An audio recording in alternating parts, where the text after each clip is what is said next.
প্রিয় দর্শক, এই মুহূর্তে আমি আছি আমার ঘাস খেতে। আমার বললে ভুল হবে, আমার বাপের আমার ফাদারের লাগানো ঘাস ক্ষেত, সেই ঘাস খেতে আছি।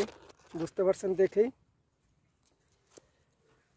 যে উদ্দেশ্য করে আপনাদেরকে ভিডিওটা দেওয়ার চেষ্টা করছি সেটা হলো, যেমন ধরেন আমি এখন এই ঘাস খেতে আছি, বসে আছি। দেখেন ওই যে উপরে তাল গাছ দেখা যাচ্ছে, আর চতুর সাইডে শুধু ঘাস আর ঘাস। যাই হোক, ঘাস খেতে আছি। এই মুহূর্তে এই ঘাসের ভিতর থেকে ছোট ছোট ঘাস, পাঁচমিশালি ঘাস, বিভিন্ন টেমের ঘাস, সেগুলো কাটতেছি। যাই হোক, এখন যদি মনে করেন এই ঘাস খেতে একটা গুক্কু সাপ, জাতি সাপ আমার সামনে পেঁচে গেছে, আমি হয়তো লাফিয়ে লাফিয়ে ভয়ে আতঙ্ক হয়ে বের হয়ে যাচ্ছি, অথবা চলে গেছি, অথবা মানুষজন ডেকে সেটাকে মেরে ফেললাম। হয়তো এটা সম্ভব, কিন্তু মানুষ জাতি যদি বন্ধুরা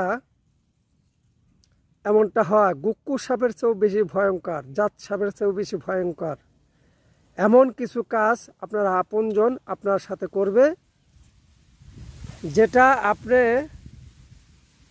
তাকে ধরতেও পারবেন না, মারতেও পারবেন না। এমন কিছু কিছু সময় আপনজন এমন কিছু কিছু কাজ করে বসে, যা আপনার ধরা ছোঁয়ার বাইরে।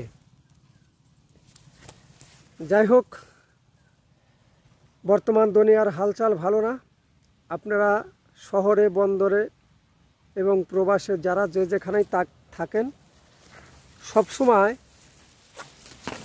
চেষ্টা করবেন নিজেকে নিজে বুঝে শুনে অনেক জ্ঞানটাকে খাটিয়ে দেখে শুনে চলার চেষ্টা করবেন। সকলেই ভালো থাকবেন। এই যে দেখেন, আমি যে ঘাস কাটছি, এই হলো তার নমুনা। এই যে ওই উপরে কাঁচি রাখা আছে, ঘাস কাটছি। যাই হোক, সকলে ভালো থাকবেন এবং সকলে আমার জন্য দোয়া রাখবেন। আমার দোয়া আপনাদের সকলের জন্য থাকবে ইনশাআল্লাহ। আল্লাহ হাফেজ।